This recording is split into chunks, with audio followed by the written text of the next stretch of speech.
Welcome back to Cryptocurrency Theory, guys. Now, obviously, we see a notepad in hand. We're taking notes.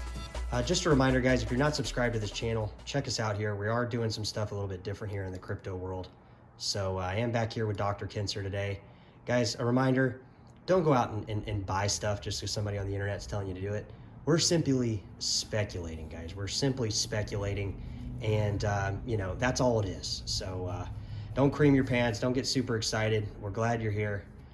Go ahead and drop some comments of what you think about this kind of video. There's something there. There is something there. You guys aren't going to figure. I don't know if you guys have ever seen the movie.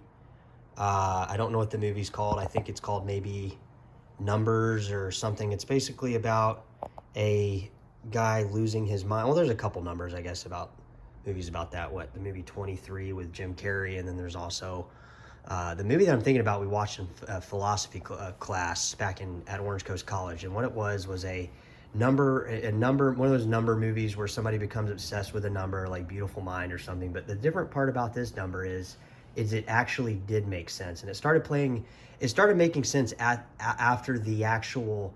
You kind of think the movie's going and it's not really happening, and then all of a sudden you find out at the end it makes sense. So that is what we're saying here, guys, on the channel, is that there could be this thing that actually is the case, some kind of reverting back to some type of overall gain, or almost like a circle theory of sorts that moves in a general direction up, guys. And again, when we tell you guys things, take it with a grain of salt. We're not sitting here trying to figure out nuclear fusion or anything like this. We're simply just trying to speculate on a highly speculative asset, crypto, but we're also taking that a bit further, guys, and referencing certain dates, certain time periods, certain cyclical natures of this stuff, as well as taking into account the different technical dynamics that create these different decentralized cryptocurrencies. And again, guys, the ones we talk about are the ones we're talking about every day.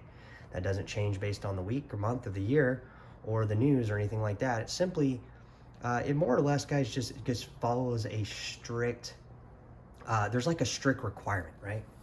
It's like if you have a requirement for something, it's just really that simple. So, just take these numbers with a grain of salt, guys. I mean, what the fuck? You guys are watching YouTube. You guys are watching cryptocurrency. And then we do this again over here, where between, it's close enough to count it.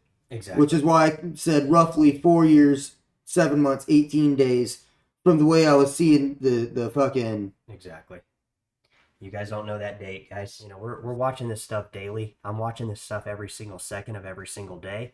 And I'm not super concerned about these little spikes that Dr. Kincer's here is telling me about. So the little spikes he's talking about, guys, are actually massive spikes. But you got to think here. We're not necessarily talking massive spikes to somebody who's not. See, guys, Dr. Kincer's not worried about being able to incur the massive spikes and the downside. So for him, the massive spikes down would for Wall Street basically wipe out any type of investor. So it's not just these little spikes. He's saying them very loosely as, it'll do its thing after this date, and it'll just go up and down. But the up and down that he's talking about, guys, wipes out 70 to 90% of most people's portfolio. So just try to keep in mind here that he's taken into these data points. But what I think Dr. Kincer is doing very well is giving you an example of what will happen. Is people will be coming out, people will be, and then it'll instantaneously. And I like how he said it'll instantaneously go back up, because that is kind of a key point that doesn't need to be just. It needs to be given some hyper attention to, because what this point is, guys, is this is the point where it's like the deflection point. It's like either you're in it and you're catching that rise up, and or you just bought and you're going down here pretty soon. So it's a very interesting point, and I don't know where that date will be. Maybe it'll be this summer. Maybe it'll be fucking. You're saying the majority of it going back into the normal phase will be after 2026, correct?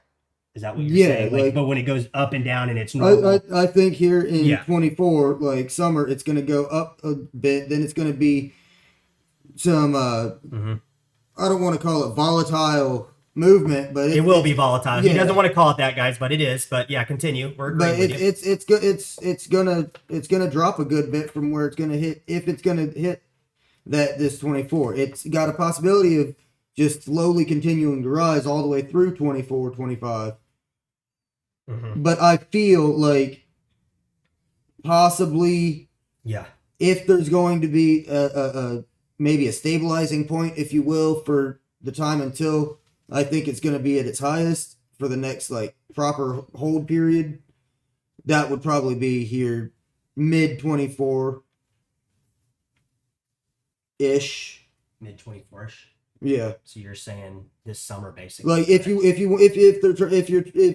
wanted to try and. But you're saying that's not the major growth. No, I think the major growth is still on the way. So the best bet, if you had money in it to put in it, would be to hold it until early 26. Just from what I'm looking at, before it goes into the quote again from somebody who knows just about nothing about it, like absolutely nothing.